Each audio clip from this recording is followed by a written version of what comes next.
अस्सलाम वालेकुम वरहमतुल्लाह। मैं हूँ नाहिद सुल्ताना। मईशत टीवी हालात हाजरा के साथ हाजिर है। आलमी जंग और निज़ाम आलम की नई दर्जाबंदी। दानिश रियाज, मईशत, मुंबई।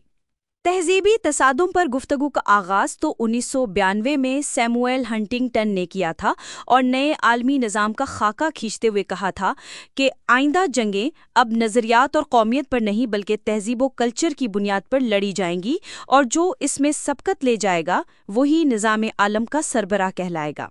1996 में हंटिंगटन ने जब बिलतफसील इसका खाका पेश किया तो मुफक्किरीन इस बात को भांप गए थे कि ये महज एक मफरूज़ा नहीं बल्कि मिडल ईस्ट के हवाले से जंगी हिकमत अमली का मुकम्मल दस्तावेज़ है। मुस्लिम ममालिक में मौजूद मुफक्किरीन ने इसका भरपूर तजिया करके मुख्तलिफ हवालों से उम्मत को बाखबर करने की कोशिश भी की, लेकिन शायद जो बात कही गई थी कि ये जंग नज़रियाती से ज़्यादा तहजीबी होगी, तो वो लोग जो तहजीबी तौर पर मगरिब के करीब थे उन्होंने नज़रियात पर तहजीब की बालादस्ती तस्लीम की और तहजीबी तौर पर उस खैमे का हिस्सा बने जिन्हें हम मगरिबी खैमा कहते हैं। लेकिन वो इस बात को भूल गए कि ये खालिस्तन तहजीबी और नज़रियाती दोनों जंग है जिसका सरखेल सहयूनी मुक्तदरा है। आलमी चौधराहट किसकी कायम होगी ये तो आने वाला वक्त बताएगा, लेकिन मशरकी खैमा जिसका आखिरी पड़ाव पाकिस्तान है अब भी गैर यकीनी सूरत हाल से दो चार है।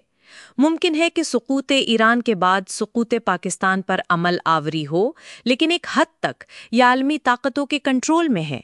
लिहाजा सूरत हाल क्या बनेगी इसकी पेशनगोई क़ब्ल वक्त है। चूँकि पाकिस्तान ने माजी में भी दिलाली के ज़रिए अपने आप को महफूज कर लिया था, तो मुमकिन है कि आइंदा भी वो अपने आप को किसी ऐसे सौदे के ज़रिए महफूज कर ले जो स्ट्रेटिजिकली बहुत ही अहमियत का हामिल हो। सहयूनी मुक्तदिरा, जिसे उर्फ़ आम में शैतानी मुक्तदिरा कहना ज़्यादा मुनासिब लगता है, अपने उरूज के कमाल पर है।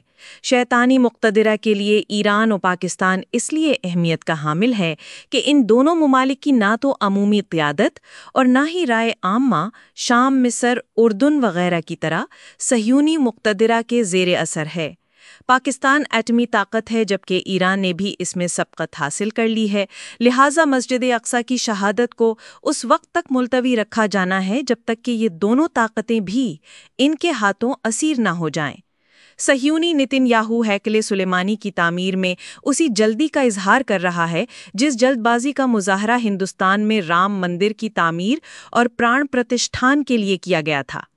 नेतन्याहू गजा के हवाले से जिस तरह ये सोचे बैठा था कि इसे बस एक दो दिन में कब्जे में कर लिया जाएगा, इसी तरह इसने ईरान के बारे में भी गुमान लगा रखा था कि शदीद हमले के बाद ईरानी क़यादत दम तोड़ देगी और बस इक़्तिदार की मुंतकली के ज़रिए कठपुतली रज़ा पहलवी को बरसरे इक़्तिदार ला दिया जाएगा।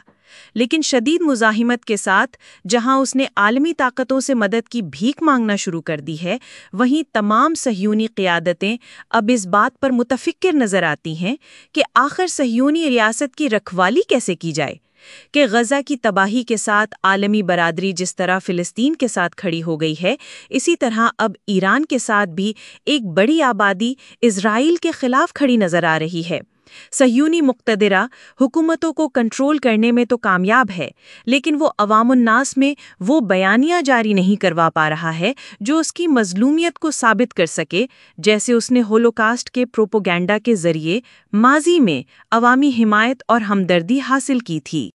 जिस तरह गज़ा में हमास अवामी हिमायत के साथ नबर्द आज़मा है, इसी तरह तेहरान की सड़कें भी ईरानी अवाम से भरी पड़ी हैं और वो अपनी क़यादत के साथ खड़े नज़र आ रहे हैं, जबकि इसराइल में ऐसी अफरा तफरी है कि हर सियोनी अपनी जान बचाने के लिए मकबूजा सरजमीन को खाली कर भाग जाना चाहता है।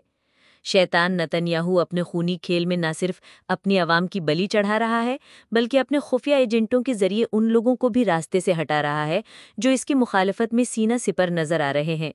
दरअसल नेतन्याहू हेकल की तामीर का क्रेडिट हासिल करके वो मसीहा बनना चाह रहा है जिसके लिए यहूदी बरसों से मुंतज़िर हैं।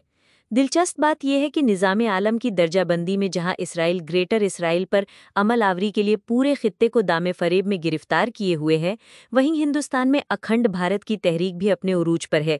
लिहाजा सुकूत ईरान जहां ग्रेटर इसराइल के रास्ते को हमवार करेगा, वहीं सुकूत पाकिस्तान अखंड भारत की तकमील करेगा। اس گفتگو کے نتیجے میں جب آپ دونوں کے سرحدی ممالک کا جائزہ لیں گے تو محسوس ہوگا کہ انتہائی ہوشیاری سے جہاں افغانستان میں فکری انحراف برپا کیا گیا، وہی حالت بنگلہ دیش میں بھی کی گئی ہے۔ یہ ویسے ہی ہے جیسے اسرائیل نے اردن، شام اور مصر میں کیا ہے۔ صہیونی مقتدرہ کسی بھی طور اس بات کے لیے آمادہ نہیں کہ کوئی اس کے مد مقابل کھڑا ہو سکے اور اس کو چیلنج کر سکے۔ اس کی دیرینہ خواہش تو یہ ہے کہ چھوٹی بڑی تمام طاقتیں اس کی باج گزار ہوں اور تمام کی قسمت کا وہ فیصلہ کرے۔ یہاں یہ تذکرہ بھی دلچسپی سے خالی نہیں کہ امریکہ جہاں اپنی چودھراہٹ کے آخری پڑاؤ پر ہے، وہیں صہیونی مقتدرہ اس کا کسبل نکالنے کی پوری کوشش کر رہا ہے۔ طاقت کی منتقلی کے حوالے سے بھی موجودہ افراتفری کا جائزہ لیا جانا چاہیے، کیونکہ امریکہ جس طرح اپنے آپ کو عظیم بنانے کی کوشش کر رہا ہے، یہ عمل خود امریکی زوال کی چغلی کھا رہا ہے۔ لیکن وہ جو کہتے ہیں کہ ہاتھی مر کر بھی سوا من کا ہوتا ہے، تو فی الحال امریکہ کی حالت کچھ ایسی ہی ہے۔ یہ سوال اہل فکر کے مابین ضرور زیر بحث ہے کہ آخر صہیونی مقتدرہ تصویری طور پر طاقت کی منتقلی کیوں چاہتا ہے۔ اس ضمن میں یہ بات کہی جانے لگی ہے کہ چونکہ پہلی بار 587 قبل مسیح میں بخت نصر میں ہیکل سلیمانی کو مسمار کیا تھا اور پھر اس کی تعمیر ہوئی، جبکہ دوسری بار 70 عیسوی میں رومیوں نے اسے تباہ کیا تھا، جس کے بعد پورا خطہ تو مسلمانوں کے پاس چلا آیا لیکن ہیکل کی تعمیر ممکن نہ ہو سکی۔ لہٰذا صہیونیوں نے جب ناپاک ریاست کی بنیاد رکھی تو ان کی خواہشات میں ہیکل کی تعمیر کا سودا بھی سمایا ہوا تھا، جس کی تکمیل اب وہ فوری طور پر چاہتے ہیں، لیکن اس کی تعمیر سے پہلے اس بات کو یقینی بنا لینا چاہتے ہیں کہ طاقت کا سرچشمہ ان کے پاس ہو اور کوئی دوبارہ اس کی تخریب پر آمادہ نہ ہو۔ چونکہ انہیں خوف خلافت کے قیام سے ہے، لہٰذا وہ تمام مراکز اور وہ تمام افکار جو احیاء خلافت کے علمبردار ہیں، ان کی سرکوبی کے لیے وہ اسی طرح کمر بستہ ہے جس طرح فرعون مصر نے اپنی حکومت کے خاتمہ کے خوف سے اسرائیلی بچوں کا قتل عام کیا تھا۔ یہی وجہ ہے کہ اسرائیل نے سب سے پہلے ایگریکلچر میں اپنے آپ کو ایڈوانس بنا کر زرعی دہشت گردی کا آغاز کیا ہے تاکہ پوری زمین زرعی طور پر اس کی ٹیکنالوجی کے مرہون منت قرار پائے۔ یہی وہ نقطہ ہے جہاں نظام عالم کی نئی درجہ بندی ہونی ہے اور ہو رہی ہے، جس میں وہ علاقے جو زرعی اعتبار سے ابھی بھی لائق توجہ ہیں، ان علاقوں کو قبضے میں لیا جا رہا ہے، اور جہاں مزاحمت ہو رہی ہے اس کے خاتمہ کی پلاننگ کی جا رہی ہے۔